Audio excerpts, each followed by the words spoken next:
Et je vais commencer avec une phrase qu'un certain Anglais connu a dit Winston Churchill. Et Winston Churchill a dit, je trouvé parce qu'il a dit en anglais, la Russie est un énigme enveloppé d'un mystère dans l'énigme. Je traduis de l'anglais. Et quelque part, je peux quand même dire que je connais la Russie, et c'est vrai. On peut presque dire tout ce que tu vois n'est pas vrai, tout ce que tu ne vois pas, c'est ça qui existe. C'est exagéré un peu maintenant. Celui-là qui pense en Russie de se retrouver dans un pays rationnel, ben, il est à côté de la plaque, comme on dit en français. Oui, il est vraiment à côté de la plaque. En Belgique aussi, si tu crois que tu es dans un pays rationnel. Mais c'est pas pour rien que la Belgique et la Russie ont eu des liens historiques qui étaient très forts. Oui, par exemple, en parler. Oui, le Donbass était appelé la 10e province belge. Et son grand-père est né dans le Donbass. Oui. Ouais, mais... Voilà. C'est pour ça qu'il est ici. Voilà. Mais la chose qu'il y a, je ne vais pas parler trop, mais il faut que l'histoire de la Russie, il faut la voir devant vous dans une ligne plus ou moins linéaire. Ça veut dire, il y a longtemps, plus ou moins, Oui. il y a longtemps quand chez nous on avait les Vikings et tout ça, en Russie il y avait aussi les Vikings. Il y a une théorie qui dit que le Variag, ils descendent tout ça, ils ont été là, mais on appelle ça la théorie normandique en Russie. Maintenant, il y a des slavophiles qui disent que c'est pas vrai. Que la théorie, les Normands sont venus, ils ont tout conquéri et tous les Slaves ont été normalisés, comme on dit, que c'est pas vrai non plus. Bien sûr, là je ne vais pas m'exprimer parce que je ne connais pas encore tout, mais ça veut dire en Russie on peut trouver toutes les thèses de l'histoire. Et ça, tout. Et bien sûr, à mon avis, c'est comme quand on lit des livres, c'est à la personne qui lit des livres à faire ses interprétations de l'histoire. Et au début, la Russie a commencé avec le paganisme, avec Rurik. Après, ils ont été christianisés avec Vladimir en 988. Oui. Il y a maintenant à Moscou, autour du Kremlin, une grande statue de Saint Vladimir. C'est énorme, je l'ai vu. C'est magnifique. Après, la Russie a connu une période de tsar. Ça veut dire quand on voit un peu le temps de Rurik jusqu'à la fin des tsars, on peut plus ou moins dire la période monarchiste. Parce qu'avant, c'était pas tsar, mais celui-là qui était à la tête de la Russie avait tout à dire. Ça, c'est vrai aussi. Après, il y a la période communiste. Ça veut dire en 17, il y a des gens qui ont décidé que ça doit être autrement. Une partie, ils ont eu raison, mais une partie, c'était quand même, il y avait des années où c'était assez cruel, on peut dire. La guerre civile était cruelle, vraiment cruelle. Ça faut dire aussi. Surtout les trotskistes étaient, je le dis franchement, des porcs, voilà. Je le dis comme ça. Pas tous les rouges étaient trotskistes. Ça c'est un autre débat, bien sûr. Et après, en 91, il y a, avec Gorbatchev, on a décidé d'arrêter l'Union soviétique pour des raisons spécifiques. Et après, ça devient la Russie, comme on dit, démocratique. Et chaque période, maintenant je vais être subjectif, je peux me permettre d'être subjectif. Quand on voit dans l'histoire qui était le tsar, qui, à mon avis, qui était magnifique, pour moi, c'est Ivan Grozny, Ivan le Terrible. Attention, Grozny veut dire le menaçant. Le Terrible, c'est Oujazny en Russie, en russe.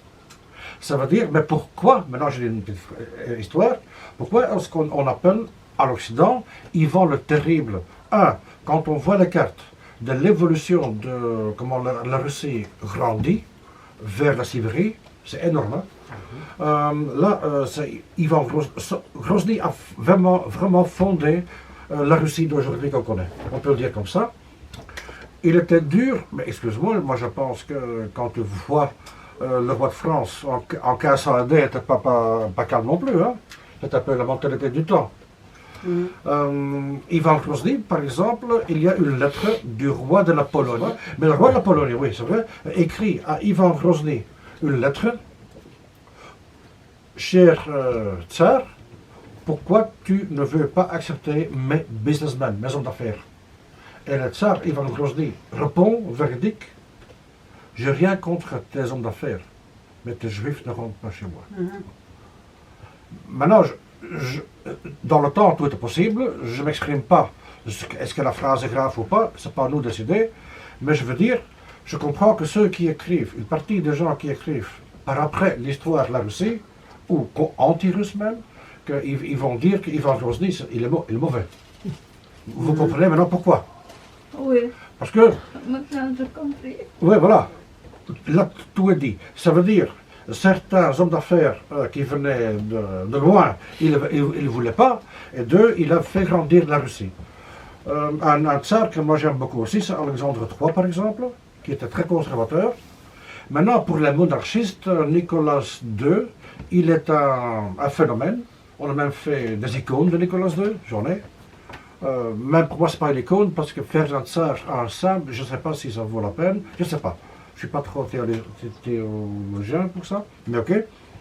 Nicolas II était un bon type, mais comme tsar, il était assez faible.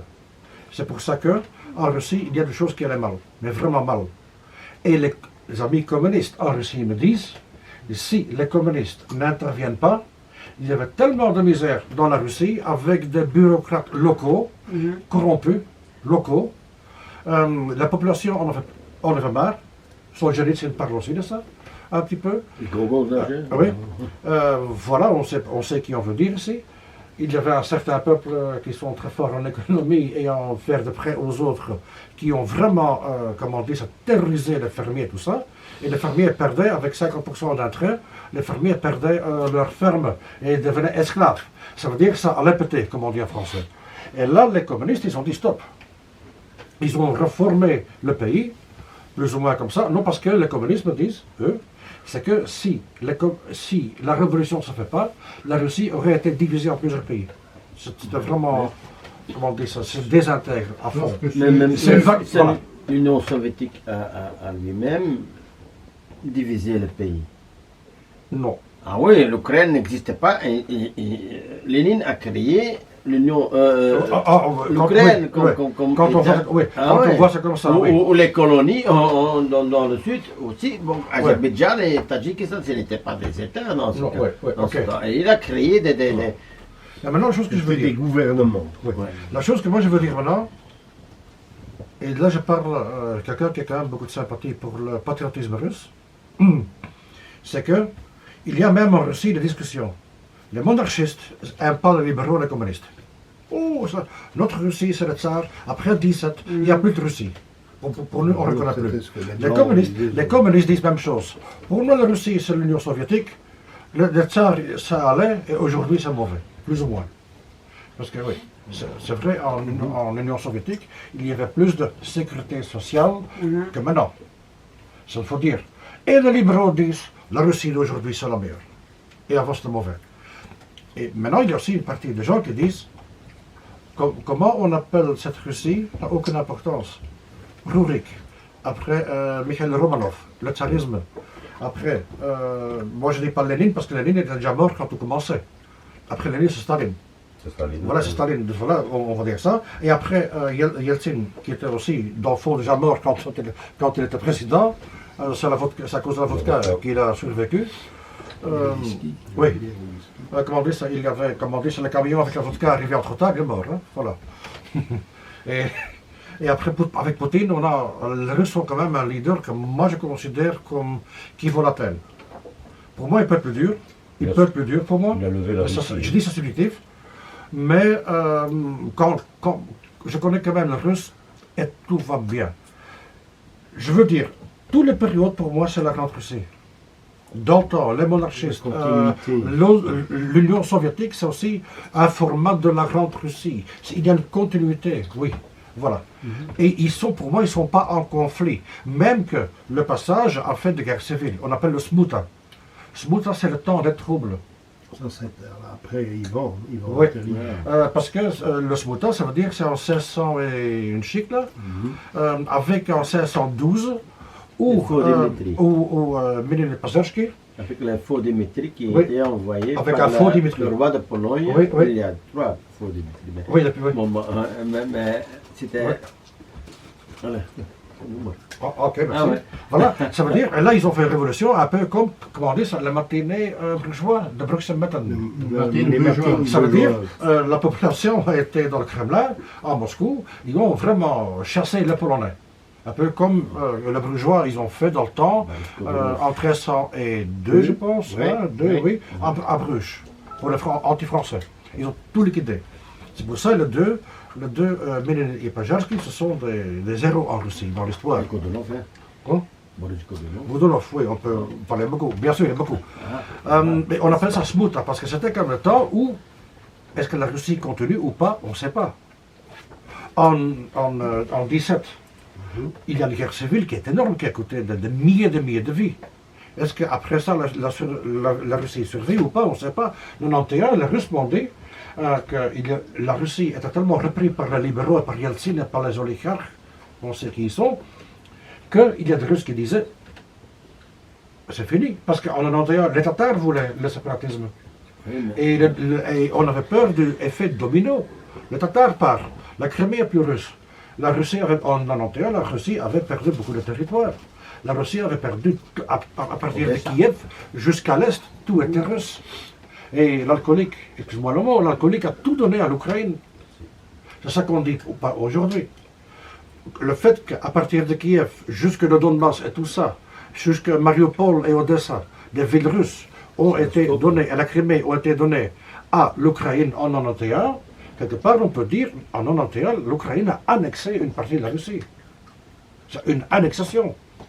Et que l'annexation c'est légal, reconnu par le monde ou pas, je m'en fous. C'est une annexation d'un territoire qui ne leur appartient pas. Vraiment pas. Et maintenant on voit le résultat. Une guerre civile.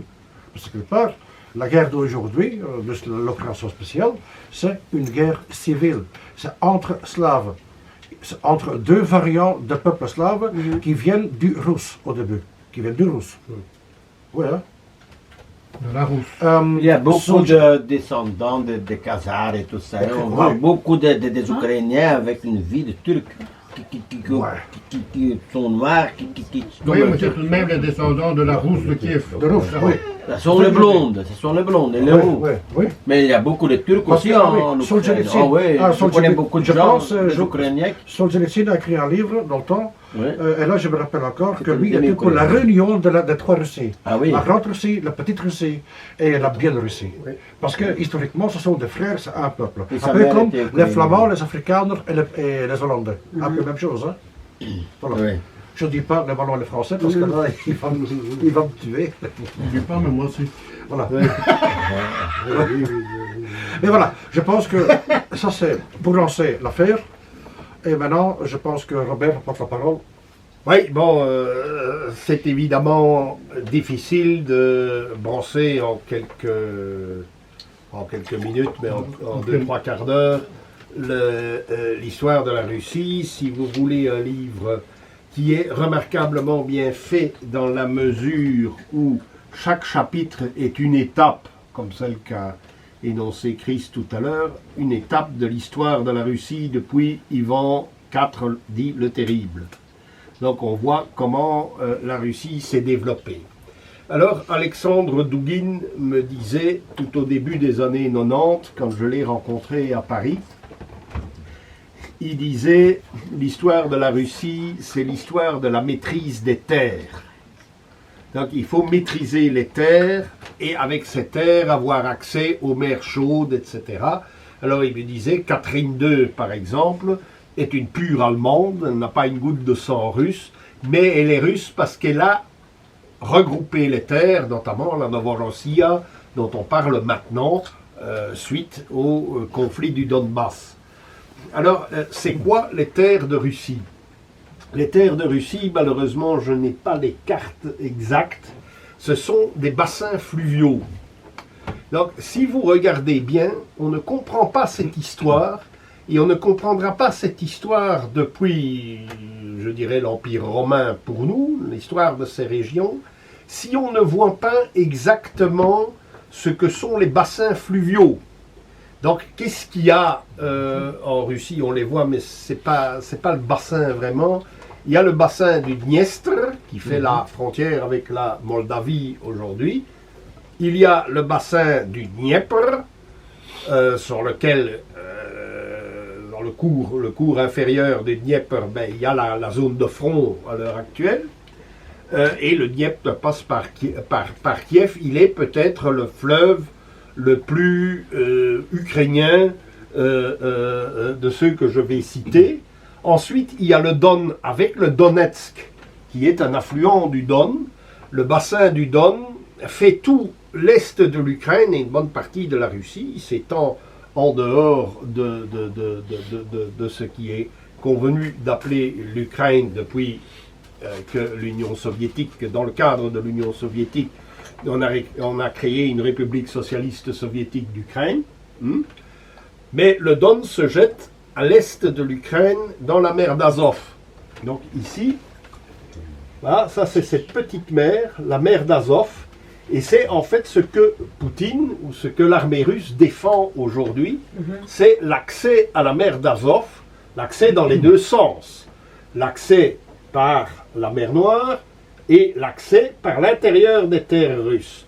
Or c'est important parce qu'à côté du Don, vous avez la Volga, le grand fleuve qui va vous mener jusque tout au nord avec un système de canaux à partir d'ici à peu près, vers les deux grands lacs, Ladoga et Onega, et puis la mer Blanche. Donc Staline a fait creuser des canaux là-bas, ce qui est une grande réalisation, ce qui permettait de relier la Caspienne à l'Arctique. Or, l'enjeu de la guerre aujourd'hui, c'est d'empêcher la Russie d'exploiter cette ligne. Pourquoi? Parce que le Don, ici un peu plus loin, forme une boucle qui le rapproche de la Volga, qui elle fait l'ensemble de ce territoire ici, le cœur de la Russie. Et le Don est relié à la Volga par un canal qu'on appelle le canal Lénine, qui a été créé sous l'Union soviétique, ce qui permet une dynamique économique générale qui va de la Caspienne, donc de l'Iran, et par les chemins de fer iraniens que les Allemands ont créés dans les années 30 et 40, et que les Américains ont doublé pendant la Seconde Guerre mondiale pour acheminer du matériel militaire sur le front russe, matériel militaire qui était fabriqué, je crois qu'on le voit sur une carte ici, qui était fabriqué en Irak, dans le sud de l'Irak. Donc on voit effectivement qu'il y a toute une dynamique. Aujourd'hui, cette dynamique n'est plus dans un conflit entre la Russie et, mettons, l'Europe centrale ou orientale, comme pendant les deux guerres mondiales, mais cette dynamique peut fonctionner, et elle est d'ailleurs prévue, c'est l'International North-South Transport Corridor, donc le corridor de transport international nord-sud, qui part de l'Inde, on ne la voit plus, mais ça aboutit ici au port iranien, le chemin de fer iranien, la Caspienne ou le chemin de fer qui passe par l'Azerbaïdjan, et le Daghestan, qui se trouve ici, plus le trafic fluvial sur la Volga qui nous mène à l'océan Arctique, pour lequel il y a ce que les Chinois appellent la route de la soie septentrionale, qui mène beaucoup plus rapidement de la Chine vers nos ports à nous. C'est là que nous avons un intérêt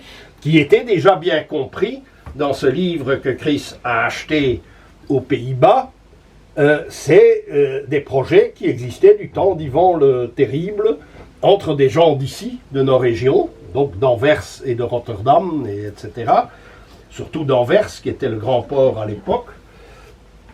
Et effectivement, ça nous mène très rapidement aux trois ports, non, Hambourg, Rotterdam et Anvers. Donc ça mène par les canaux, évidemment, même Rotterdam et Anvers mènent vers le cœur industriel, qui est l'Allemagne. Donc on va couper évidemment les gazoducs pour empêcher toute cette dynamique qui est gazière, qui n'existait pas à l'époque. Mais cette région devait être englobée dans un système économique qui aurait été septentrional et non pas atlantique ou méditerranéen. C'est ça la grande différence. Donc voilà l'importance aujourd'hui. Donc la guerre du Donbass sert à bloquer les communications entre l'océan Indien et l'Arctique sans passer par des zones contrôlées par les Américains. Et la nouvelle route de la soie là-dedans? La première route de la soie ou la première route... La nouvelle, là, parce que c'est pas oui, mais ça c'est exactement ce que j'ai dit dans mon... dans un... Oui, il est en anglais. sur un site latino-américain. J'ai préféré parler en anglais parce que quand j'en écoutais traduire en français, ça n'allait pas du tout. En anglais, ça allait. Donc, la route de la soie. Bon, alors je vais commencer par là. Effectivement, c'est une bonne question. La géopolitique de l'OTAN, donc des pays anglo-saxons, donc des États-Unis aujourd'hui, mais les États-Unis héritent, et c'est écrit noir sur blanc sur le papier, héritent de la stratégie anglaise. Mais la stratégie anglaise ne va pas pouvoir s'articuler après la Première Guerre mondiale parce que l'Angleterre est partiellement ruinée. Au bénéfice de qui? Ils ont acheté du coton, du matériel aux États-Unis. Les États-Unis qui étaient des clochards avant 14-18. Ils étaient endettés jusqu'au cou. Vous n'avez rien. Ils n'avaient rien, il n'y avait eu que des faillites, etc. Et grâce à la guerre 14-18 et à l'imbécilité des Français et des Anglais, qui ont acheté du matériel, la Belgique aussi, les uniformes des armées belges, c'était du coton américain, on était endettés jusqu'au cou après. Et c'est pour ça qu'ils sont intervenus, parce qu'ils savaient que s'ils n'intervenaient pas, la France, on n'en parlait plus. Et l'Angleterre, ben, c'était une petite île au large de la mer du Nord, qui n'avait plus aucune importance stratégique. Donc, ils ont créé leur géopolitique en 1904. Pourquoi en 1904? Ben, ça, c'était un chapitre que je voulais traiter ici. Vous avez le Kazakhstan, le Turkménistan, l'Ouzbékistan, jusqu'à l'Afghanistan. Tout ça est conquis par le tsar Alexandre II. Or, Alexandre II est la bête noire des Anglais puisqu'il s'approche des Indes. Et c'est à ce moment-là qu'il y a une toute petite partie d'une région qui n'appartenait à personne qu'on va donner à l'Afghanistan pour qu'il n'y ait pas de frontière commune entre l'Empire britannique et l'Empire russe. Tout ça s'appelle dans la littérature anglaise le grand jeu, the great game. Et ce grand jeu, ben, vous le voyez dans un film, vous le voyez dans l'œuvre de Kipling, Rudyard Kipling. Vous le voyez dans un film qui s'appelle Kim, qui est basé sur une histoire que Rudyard Kipling a racontée à son public anglais. Et Kim doit démasquer des espions russes dans le nord de l'Inde, avec un gourou, etc. Bon, eh bien, il ne fallait pas que les deux empires se touchent pour qu'ils ne se déclarent pas la guerre. Donc la Russie est l'ennemi principal de la Grande-Bretagne.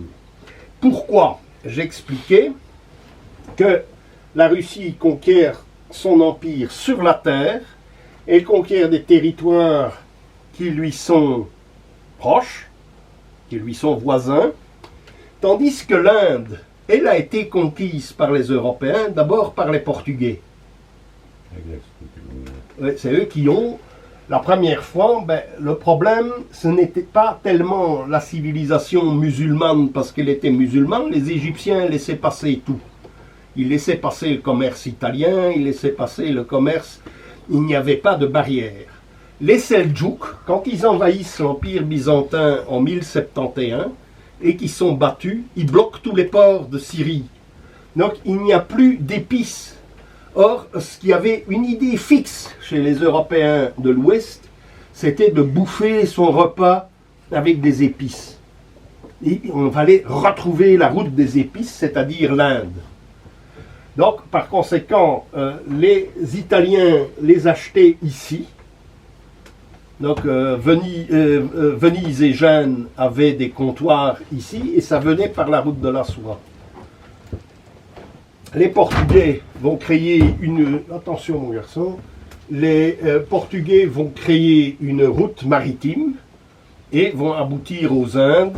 Et puis, de fil en aiguille, sur l'espace de 2 siècles, les Anglais vont dominer les Portugais. Il faut savoir que le Portugal est, depuis le XIIe siècle, en fait, une colonie anglaise. Donc, les Anglais vont les supplanter. Ils vont supplanter les Néerlandais aussi. Et puis, finalement, ils vont supplanter les Français au XVIIIe siècle. Ils vont se rendre maîtres de l'Inde. Mais l'Inde est conquise par la mer. Et là, l'Asie centrale, le Kazakhstan, grosso modo, aujourd'hui, est conquis par la terre. D'où on dira, en géopolitique, que la Russie est une puissance continentale, tandis que l'Inde appartient à une puissance maritime, ou thalassocratique, pour parler en grec. Alors, voilà ce qui se passe. Donc, en 1904, le transsibérien est achevé, avec des capitaux liégeois, notamment, et des wagons qui sont fabriqués ou conçus par Nagelmakers à Liège. Donc, nous participons à cette première route de la soie qui relie l'Europe à la Chine, en fait, par le transsibérien. Alors, qu'est-ce que je voulais dire encore? Donc ça, c'est le premier transsibérien. Or, la guerre de Crimée en 1853-56. Pourquoi les Français et les Anglais, qui sont loin de leur base, gagnent-ils la guerre de Crimée? Et pas les Russes qui sont chez eux? Parce que la Crimée est russe depuis Catherine II, depuis 1783. Eh bien, tout simplement parce qu'on transporte des troupes beaucoup plus facilement par bateau, qui arrivent en Turquie, qui est l'allié des Anglais et des Français. On les met en Bulgarie et ils arrivent en Crimée, y compris des troupes algériennes. Donc on fait des prisonniers en Algérie, on leur dit on te massacre ou bien tu signes ici et tu rentres dans l'armée française et on t'expédie en Crimée. C'est comme ça que ça s'est passé. Donc les troupes sont arrivées en Crimée, tandis que venir de Moscou, il y a des descriptions, notamment à la fois Tolstoï et Dostoïevski décrivent ça. Et alors cette infirmière, mais j'oublie son nom, donc les Anglais parlent beaucoup. Nightingale. Mais Nightingale, c'était l'anglaise, mais elle avait une infirmière russe qui a créé les hôpitaux militaires aussi, comme je ne sais plus comment elle s'appelait. Mais elle décrit ça très bien, qu'effectivement, elle part de Moscou et elle fait un voyage interminable pour arriver en Crimée et soigner les blessés. Donc, les Russes s'aperçoivent après la guerre de Crimée qu'il faut des chemins de fer pour transporter des troupes, par exemple, jusqu'au Japon ou jusqu'en Mandchourie face aux Chinois. Et puis, éventuellement, ramener les troupes de Sibérie sur le front de la Baltique ou en Pologne ou dans les Balkans. Et un professeur de géographie qui deviendra célèbre et qui va créer toute la théorie de l'OTAN, c'est Alfred John Mackinder, un Écossais. Et Mackinder va dire, oui, toute cette partie-ci, elle est inaccessible à nos dreadnoughts, c'est-à-dire nos bateaux avec une très grande puissance de feu et d'artillerie navale, ne peut pas atteindre le centre de la Russie. C'est ce qui se passe aujourd'hui. L'OTAN a essayé, mais les sanctions ne servent à rien, puisqu'on peut produire autant qu'on veut en Russie. Ma voisine qui était née à Barnaoul en Sibérie me disait, mais on avait du beurre et les Danois venaient acheter du beurre et puis on les emballait, on marquait beurre danois. Ah oui. Et tout ça a été produit, évidemment, avant 1914 par l'agriculture russe. Donc les Anglais se disent, bon, maintenant ils ont le transsibérien, il faut les contenir. Donc il faut créer beaucoup plus de bases tout autour de la Sibérie, s'allier avec les Japonais, soutenir les Iraniens contre les Russes, et va toujours soutenir les Turcs, soutenir la Pologne, et ainsi de suite, pour contenir. Donc ça s'appelle le containment en anglais. En français, on dit l'endiguement. La traduction officielle est de dire endiguement. Donc voilà à quoi sert la route de la soie. Mais maintenant, les Chinois. Alors, les Chinois, c'est très curieux. Là, je parle quand j'étais gamin. Il y avait un énorme bloc communiste. L'Union soviétique et la Chine. Et puis, à un certain moment, dans les années 60, les gens rigolaient avec le fait qu'il y avait deux partis communistes. Ceux qu'on appelait les mousquetaires, c'est-à-dire ceux qui étaient féodés ou qui se référaient à l'Union soviétique, et deux, les Pékinois, qui se référaient évidemment au communisme chinois, qui étaient les maoïstes. Ce qui va donner le PTB au bout d'un certain temps, mais les choses Si, au début, le PTB, Ouais. le PTB, je parle dans les années 80, était maoïste. Et d'ailleurs, qu'est-ce qui va se passer? Donc, il y a un bloc, mais vers 68-69, il y a un conflit en Mandchourie entre la Chine et l'Union soviétique. L'Union soviétique va gagner la bataille le long du fleuve Amour, et pendant qu'il y a au sud la guerre du Vietnam. Les Vietnamiens sont soutenus par les Soviétiques, qui reçoivent des armes et luttent contre les Américains.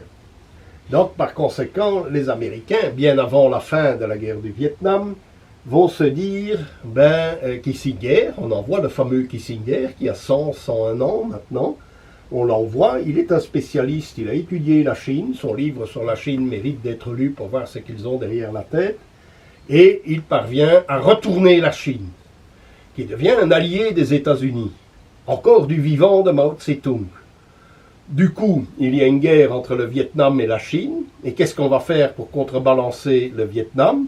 Les États-Unis et la Chine vont soutenir les Khmers rouges qui vont massacrer la moitié du peuple cambodgien. Hein? Donc il y a là une alliance, et je me souviens à l'université, il y avait un débat sur toute autre chose, et puis il y avait tous les intellectuels de gauche qui étaient en train de s'insulter, parce qu'il y avait les partisans du Cambodge et les partisans du Vietnam, qui recoupaient la ligne mousquetaire pékinois, évidemment. Et ils étaient en train de se disputer. Donc nous on disait, ça ne tient plus debout, ce qu'il y a, c'est que les règles de la géopolitique sont plus lourdes que les arguties idéologiques. Donc ça ne veut plus rien dire. Donc voilà la situation. Les Chinois vont recevoir l'aval des Américains tant qu'ils n'ont pas de flotte. Parce que quelle est la politique américaine depuis 1848? Qu'est-ce qui se passe en 1848, avant la guerre de Crimée? Les États-Unis battent le Mexique et annexent le Texas. Enfin, le Texas était déjà annexé. Enfin, il était un État indépendant, mais il est annexé. Le Nouveau-Mexique, le Colorado et la Californie.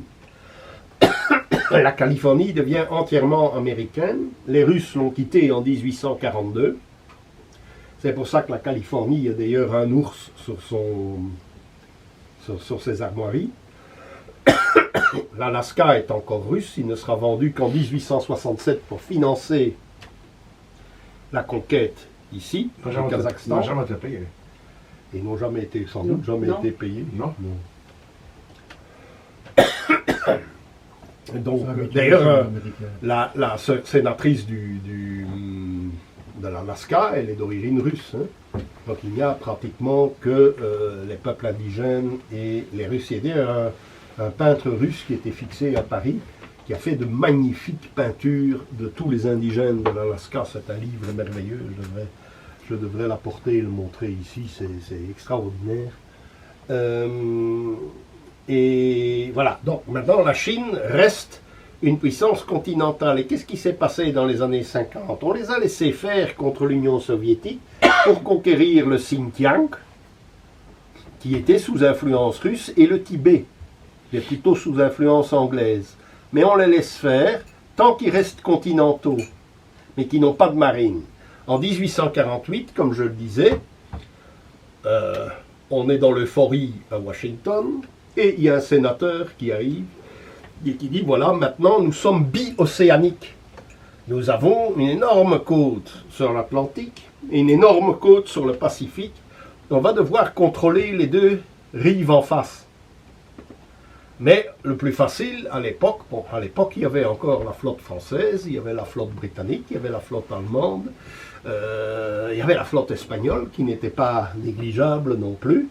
Ma foi, ce n'était pas possible. Les États-Unis n'avaient pas les moyens de contrôler à ce moment-là les côtes de l'Europe occidentale. En revanche, ils se disent, on va pousser le Pacifique, et c'est écrit noir sur blanc, on va conquérir le marché chinois. Parce qu'il y a 350 à 400 millions d'habitants en Chine, ça va être des clients des États-Unis. Et ils vont viser d'abord la Chine comme comptoir. Mais ça ne prendra pas. Ça ne prendra pas. Ils vont devoir attendre 1898 pour bousculer les Espagnols qui n'ont plus de sous. L'Espagne s'effondre véritablement ensuite à toute une série de guerres civiles qui vont ponctuer de putsch militaires, mais pas des putschs militaires de droite. Il n'y a eu qu'un seul putsch militaire de droite, c'était celui de Franco. Avant, c'est tous des putschs militaires libéraux, tous des putschs militaires de gauche, maçonniques, pendant tout le 19e siècle. Et l'Espagne va se retrouver totalement exsangue. En 1895, elle va vendre toutes les îles du Pacifique à l'Allemagne, qui va la payer pour essayer de se remettre à flot. Et en 1898, elle reçoit le coup de grâce des États-Unis qui prennent Cuba et qui prennent les Philippines. Et une fois qu'ils ont les Philippines, ils ont une base devant la Chine. Et puis alors la Chine va s'effondrer sous les coups du Japon, sous le coup des puissances, sous les coups des guerres civiles, et la Chine ne sera plus un danger. Dans l'entre-deux-guerres, elle est plutôt une colonie allemande qu'une colonie américaine, mais comme les Allemands s'allient avec les Japonais, Chiang Kai-shek quitte l'alliance allemande pour prendre une alliance américaine. Donc voilà ce qui va se passer en Chine, mais une fois les années 90, où la Chine devient l'atelier du monde, elle doit avoir beaucoup plus d'énergie venue du Moyen-Orient, donc d'ici, du Golfe Persique. Ils viennent d'Arabie Saoudite, des Émirats, elle a besoin de pétrole, et elle a besoin d'une flotte pour protéger ses lignes commerciales, et elle devient à la fois une puissance terrestre et une puissance maritime.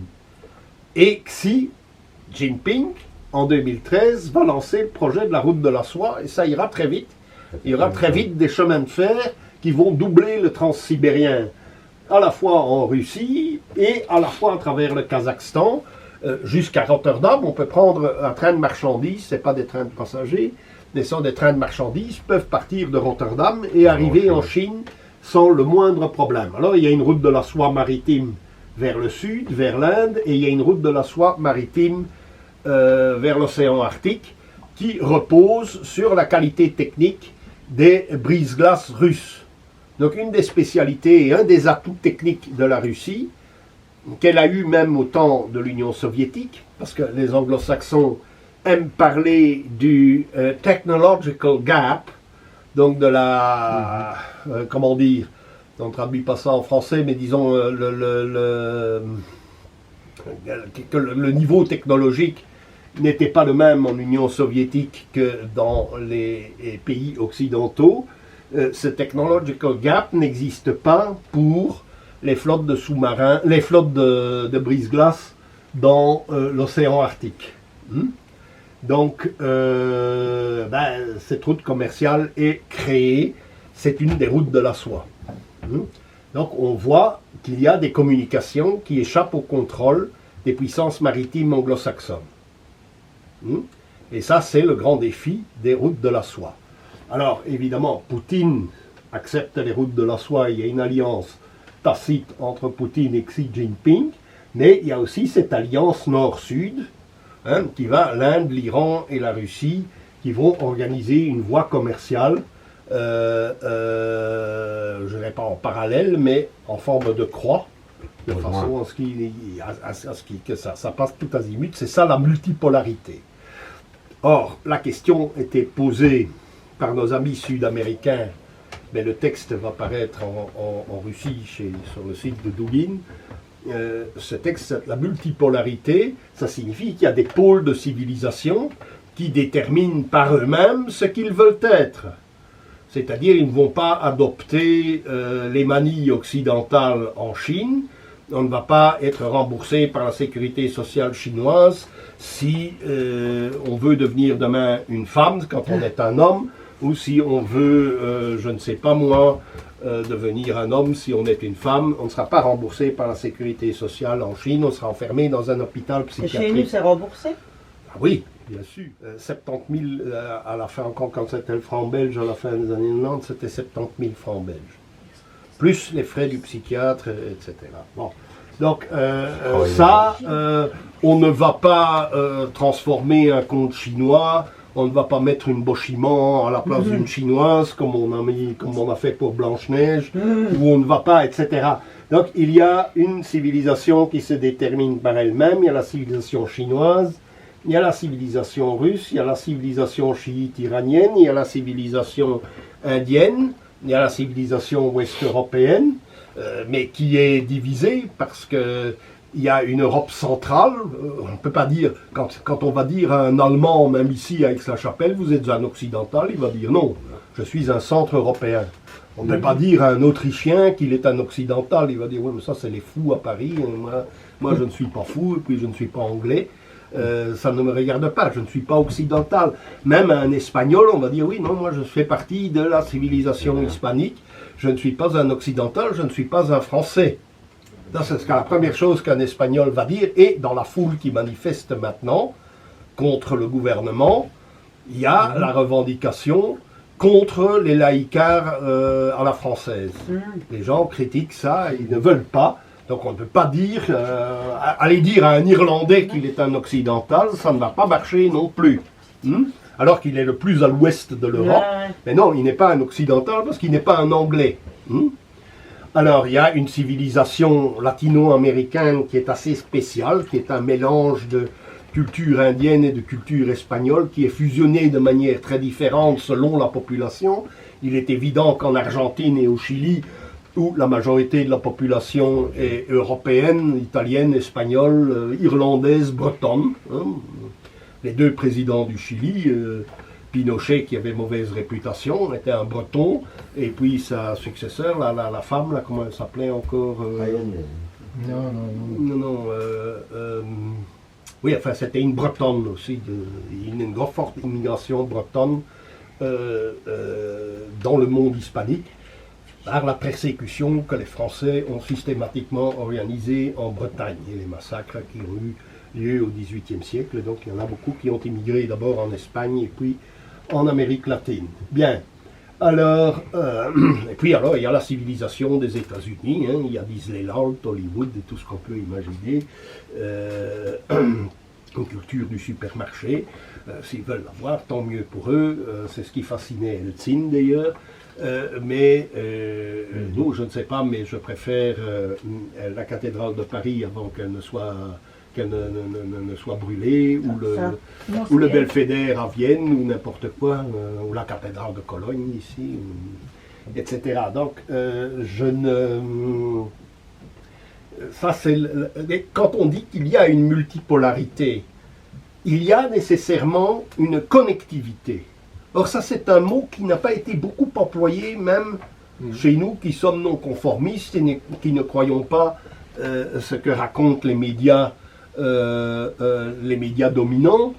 C'est la connectivité. Quand on parle de route de la soie, c'est connecter la Chine à l'Europe, à la Russie, à l'Inde. Tout ça, ce sont des connectivités. Donc il y a multipolarité et connectivité. Donc un Alexandre Dugin parle davantage de multipolarité, mais cette multipolarité n'est fonctionnelle que s'il y a une connectivité à tous les niveaux sur la masse continentale eurasiatique, évidemment. Donc ça c'est ce que j'ai raconté à nos amis latino-américains la semaine dernière. Vous pouvez écouter sur internet, mais bon, c'est un peu pénible parce que c'est en anglais et puis c'est traduit, donc ça dure 2 heures et c'est un petit peu long. Alors ce que je voulais dire pour la Russie, qu'il fallait voir quelles étaient les étapes de la formation de cette fédération de Russie aujourd'hui, ou de cette Union soviétique qui a disparu il y a une 30aine d'années. Donc, je dirais que la première étape, évidemment, je conseille cet atlas de Martin Gilbert, The Dent Atlas of Russian History, qui est le meilleur, parce que les cartes en noir et blanc sont parfois plus parlantes que celles qui sont en couleur. Donc, c'est un territoire qui, à l'époque romaine, qu'est-ce qui est organisé sur la masse territoriale d'Eurasie, d'Europe et d'Asie et d'Afrique du Nord? Il y a un empire romain, il y a un empire perse qui est très important, et il y a des empires en Inde qui forment une sorte de barrière contre des peuples qui sont divers à l'intérieur. Il y a des peuples ici, le Kazakhstan, etc., est européen à l'époque. Ce sont les peuples cavaliers iraniens, les Sacs, les Sarmates, qui sont plutôt justement dans ce qu'on appelle aujourd'hui l'Ukraine. Les Sarmates, les peuples iraniens qui débouchent et qui forment des cavaleries et vont former les gardes royales des empereurs de Perse et vont organiser la Perse. Même chose, les Romains vont faire appel aux Sarmates pour former leur division de cavalerie. Ce ne sont pas l'armée romaine au départ, c'est de l'infanterie. Il y a très peu de cavalerie, ou bien ce sont des mercenaires gaulois ou des mercenaires germaniques, mais ils ont une formation faite par des Sarmates qui ont le système cosaque, la domestication du cheval, la création de toutes les techniques de cavalerie, les selles, les étriers, le mors, etc., sont toutes des inventions qui vont se faire entre, je dirais, les Carpates et l'Altaï. Ce sont ces peuples-là qui vont créer tout ça et ils vont partir partout. Ils vont arriver en Hongrie, l'actuelle Hongrie, face à l'Empire romain. Les Romains vont les utiliser. Donc il y a des Sarmates, il y a traces des Sarmates ici, dans nos régions. Donc il y en a d'abord à Cologne. Si vous allez au musée archéologique de Cologne, il y a des tombes d'officiers sarmates en garnison en Rhénanie, le long du Rhin. Il y a des villes qui s'appellent Sarmèse, etc. en France. Ce sont des établissements où les Sarmates étaient installés. Les Sarmates étaient de religion mitraïque. Donc, quand il y a un temple de Mitra quelque part, que les archéologues découvrent, on peut être sûr qu'il y avait une garnison de cavalerie. Et c'est comme ça qu'un jour, je voyais, mais mon père ne voulait jamais s'arrêter nulle part, au nord de la Franche-Comté, il y a un petit patelin qui s'appelle Mandeur. Il ne paye pas de mine, il y a une petite église, et il y a une trentaine de maisons. Mais ça a été un poste romain très important, avec un temple mitraïque et un magnifique théâtre, qui est toujours là, que l'on voit toujours là. Et qu'est-ce qui se passe? C'est un marché aux chevaux. Donc, le dressage des chevaux se font par des soldats sarmates au service de l'Empire romain, loin des frontières, même à l'intérieur de l'Empire romain. Donc, il y en a partout, des sarmates. Et il y en a surtout en Angleterre, dans la Britannia. Alors, tout le cercle des chevaliers de la toison d'or, des chevaliers de la table ronde, tout ça, ce sont des mythes sarmates. Ce n'est pas des mythes celtiques, comme on dit. Ils ont été adoptés dans une région où l'on parlait une langue celtique, le pays de Galles, certes, et puis ça va émigrer en France au Moyen-Âge, etc., avec Chrétien de Troyes, avec von der Vogelweide en Allemagne, etc. Donc toute la thématique des chevaliers de la table ronde va émigrer en Europe, mais au départ du pays de Galles, où les garnisons romaines sont sarmates. Et vont s'opposer, il va y avoir une guerre civile entre la cavalerie sarmate et l'infanterie auxiliaire saxonne. Enfin, qu'on appelait, le terme plus exact, c'est ingvéonien. Hein, comme je te disais tout à l'heure, les auxiliaires germaniques de l'armée romaine, qui vont former la Wallonie, d'ailleurs, parce qu'on va les installer sur la Sambre et la Meuse, mais ils viendront avec femmes et enfants. Et les enfants, on créera des écoles qui seront données en latin. Ce qui explique la latinisation et la permanence de la latinisation dans le sillon Sambre et Meuse. Donc, ce sont des troupes d'infanterie. Donc, il y a effectivement, comme je le disais tout à l'heure, des sarmates partout dans le cadre de l'Empire romain. Et ce qu'il fallait ajouter, c'est que les recherches récentes prouve que deux, je ne dirais pas des tribus, mais des équipes de sarmates pour apprendre les techniques de la cavalerie ont émigré l'une en Thuringe, en Thüringen, en Allemagne, et l'autre en Basse-Saxe. La Basse-Saxe qui a toujours, dans ses armoiries, c'est un cheval blanc sur un fond rouge. La couleur de cette équipe-là de sarmates était le blanc et le rouge. Ça vaut pour la Pologne, parce que la même ethnie sarmate est arrivée en Pologne, et les Polonais reconnaissent qu'ils ont une dette, qu'ils sont une fusion entre Slaves et Sarmates, et que les Sarmates leur ont appris les techniques de cavalerie. Les Croates également. Donc l'arrivée de Slaves dans cette zone qui était Vénète, à l'époque des Romains, Illyrienne et Vénète, se fait par un accompagnement sarmate où le symbole est aussi le damier rouge et blanc. Donc nous avons une arrivée vraisemblable de Sarmates peu avant l'effondrement de l'Empire romain en Basse-Saxe, et les Mérovingiens, donc la famille de Clovis. Mérové, ce n'est pas un nom germanique, c'est vraisemblablement un nom sarmate, et ils vont fusionner avec des tribus germaniques, et surtout prendre des femmes de langue germanique, ce qui fait que la langue va devenir la langue de la mer. C'est toujours la mer qui détermine la langue, comme plus tard, on sait que Paris, ce sont des guerriers francs qui arrivent et ils parlent ce qui va devenir le néerlandais. D'ailleurs, même les noms à Paris, c'est resté très longtemps dans l'élite, jusqu'à Hugues Capet. Hugues Capet est le premier roi de France qui ne comprend pas le francique. Ouais, donc en 900. Et même tous les patelins autour de Paris, Popincourt, c'est Poppenhoven, Aubervilliers, c'est Albertweiler, etc. Donc ce sont tous des noms francs qui sont là, mais ils épousent des femmes du lieu, ce qui fait que la langue devient le gallo-roman. Mais avec tous les termes militaires, maréchal, celui qui choisit les juments, c'est ça que ça veut dire. Le maréchal, c'est Marschalk, celui qui choisit les juments, mar en vieux germanique, pour dire la jument. Donc il choisit les juments pour fabriquer des chevaux pour la cavalerie. Mais c'est évidemment aussi un titre sarmate, bien sûr, puisque les Germains n'avaient pas ces techniques. Donc il y a une fusion qui va se faire, qui va donner aussi toute la spiritualité de la chevalerie française et de la royauté française. Ce qu'ils ne vont jamais admettre, mais par exemple, là, il y a une partie de sarmates de Thuringe qui vont venir et qui vont donner la couleur bleue.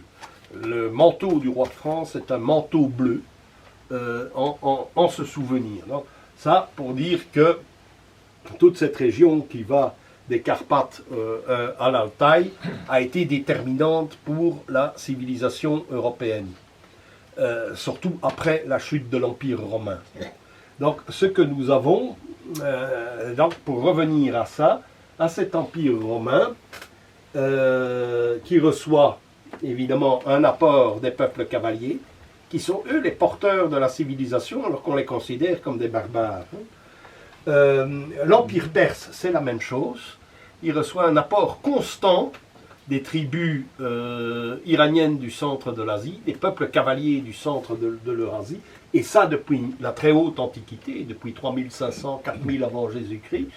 Les archéologues russes ont découvert les civilisations d'Andronovo, de Yamnaya, etc., qui vont donner ces civilisations et qui vont créer et faire émerger, c'est là que l'archéologie découvre qu'ils ont évidemment fabriqué les selles, les étriers, tous les instruments qui vont assurer la domination de la cavalerie et du char aussi, du char tracté. Et de cette région-là, ils vont arriver en Inde et former la civilisation védique. Donc toute la chaîne des empires et même la Chine a une détermination des peuples cavaliers indo-européens, des techniques de tissage, puisque ce sont des tocariens. On a découvert des tocariens, ils ressemblent à des Écossais, et ils ont des tartans, et ils vont arriver en Chine. Et alors il y a les légions romaines, prisonnières des Perses, vont être envoyées contre les Chinois, mais ils ne vont pas se battre, ils vont se mettre au service des empereurs de Chine. Et il y a une ville en Chine où il y a des Chinois, comme c'était des légions gauloises, il y a des Chinois qui ont les yeux bridés, mais ils sont bleus. Donc on les appelle les Chinois blonds, et on a pu prouver par la génétique qu'effectivement ils venaient d'Europe occidentale et que c'était les légions romaines prisonnières des Perses et passées au service de la Chine qui se trouvent dans cette région-ci de la Chine. Donc ça pour dire aussi que si on parle de multipolarité et de connectivité, ça existe depuis la préhistoire. Ce n'est que la division de tout cet ensemble que nous avons ici sous les yeux. La division, c'est quelque chose qui est promu par l'occidentalisme, en fait. Sinon, il y a connectivité entre chacune de ces composantes, et il y a une connectivité qui est pacifique, fructueuse et créatrice de civilisation. Donc, alors, que va-t-il se passer? L'Empire romain, il commence à rentrer en décadence, et une population qui vit ici, sur les côtes de la Suède et dans l'île de Gotland, les Goths, vont arriver ici jusqu'à la mer d'Azov. Et ils vont organiser les tribus slaves. Il n'y aura pas de guerre, il y aura une espèce de fusion entre les Goths et les Slaves. Mais alors, que va-t-il se passer?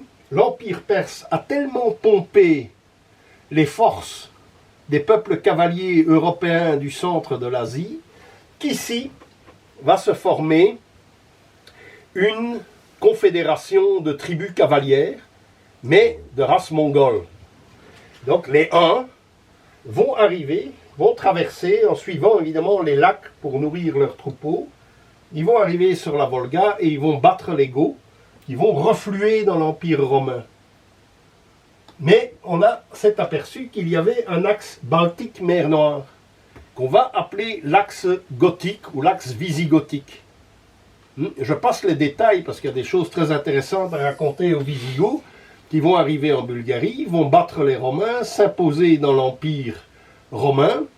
Un demi-grec par sa mère, grec par sa mère, Visigoth par son père, Wulfila, le petit loup, va traduire les évangiles en visigothique, en langue visigothique, c'est qu'il permet qu'on a cette langue. On l'a entièrement, on a des textes qui parlent, alors il y a aussi des cas, etc. Et nous, à l'université, on devait apprendre encore le Notre Père en visigothique. Ata unzar tu iniminam vaino namodain. Donc, Ata unzar, Notre Père, Ata, en turc c'est Ata, mais en latin aussi Atavus, c'est le grand-père. Atavik, ce qui signifie qu'il remonte aux ancêtres. Le chef des Cosaques, Ataman. L'Ataman, c'est le père des Cosaques. C'est ce terme Ata qui signifie père plus que Pitar, Pater, Pitar en sanskrit, Pater en grec et en latin, et alors Vater, puisque le P devient un F ou un V en langue germanique, etc. Donc, mais le terme Ata était considéré comme plus élevé, donc Ataman justement, et donc Ata unzar, tu in iminam, himin, le ciel, tu in iminam, vaino, vaien en allemand, bénir, vaino namo dein, ton nom, dein Name en allemand, ça ressemble très fort, donc c'est parfaitement compréhensible. Donc on a la langue de cette époque, on est en 375 après Jésus-Christ. Donc les Visigoths vont traverser l'Europe, les Ostrogoths vont rester en Italie et former une civilisation autour de la ville de Ravenne, civilisation mi-germanique, mi-grecque, et les Visigoths vont passer dans le sud de la France et puis en Espagne, qui est déterminée encore aujourd'hui. J'ai sorti un texte hier sur les événements d'Espagne en disant le peuple descend dans la rue parce que on a un young global leader, Sanchez, à la tête de l'Espagne. Il est en train de cochonner l'Espagne qui est une continuité depuis les rois visigoths. Donc c'est dit encore aujourd'hui dans une bonne revue catholique en plus. Donc voilà, ça c'est le sort des Visigoths. Donc cet espace n'existe plus.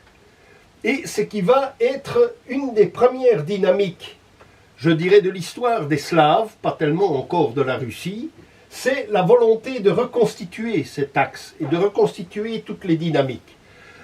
Alors, bon, les Visigoths, on ne sait pas très bien comment ils ont organisé tout ça, mais ça a été très bref, puisque les Huns sont venus détruire cet ensemble. Donc, il faudra attendre les Vikings ou les Varegs.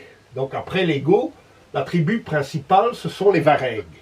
Alors, ils vont remonter, et là, ils deviennent, et comme le titre de ton livre, là, les Vikings, il y a une archéologue norvégienne, je n'ai pas apporté le livre, parce que je ne sais plus où je l'ai mis, qui a sorti un livre en disant, oui, mais les Vikings, les Anglais disent, ah, mais nous sommes des Vikings, avant les Français, en Normandie, etc., mais ils n'ont pas accru et créé une dynamique aussi importante que les Vikings des rivières.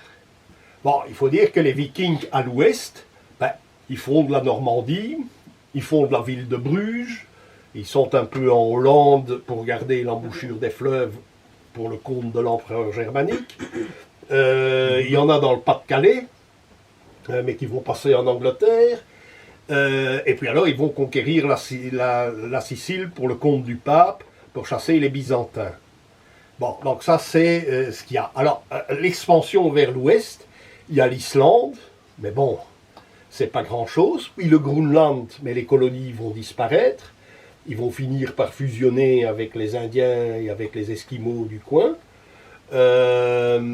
Et puis, ou bien ils vont mourir... on trouve la trace de quelques vieillards qui sont morts de malnutrition, mais on ne trouve pas, donc ils sont partis. Mais on ne sait pas où. Vers l'Islande, hein, certains sont revenus vers l'Islande, ça on le sait, parce que c'est attesté, mais d'autres, on ne sait pas. Ils ont crevé de faim, mais alors ils sont partis sur leur bateau, ils sont allés chercher de la bouffe ailleurs, je ne sais pas où. On ne sait pas où, mais ça a été un échec.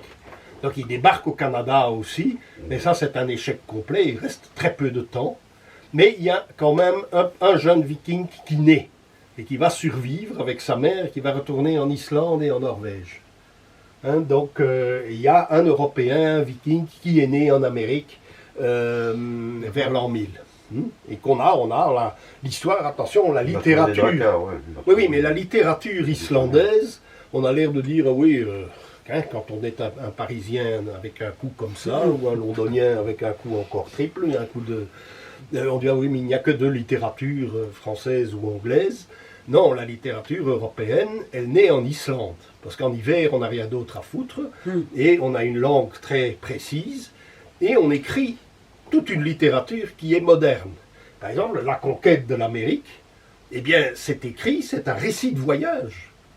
Hein, Éric Le Rouge écrit un récit de voyage, un journal de bord, il n'y a pas de fioritures pseudo-religieuses, etc. C'est un ouvrage éminemment moderne.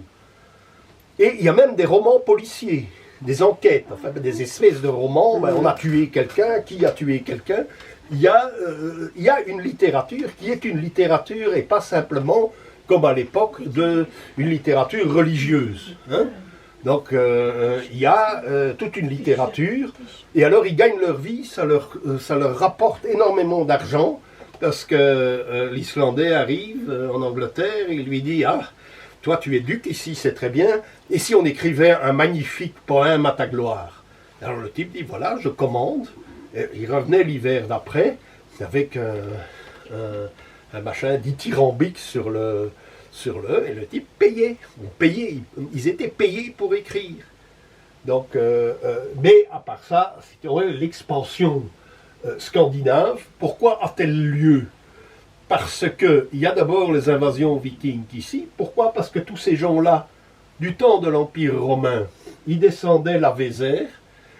Au moment où ils arrivaient à hauteur d'une petite rivière, la Lippe qui se prend sa source à l'est, va vers l'ouest et coule dans le Rhin, là, ils s'engageaient pour faire quelque chose dans l'Empire romain.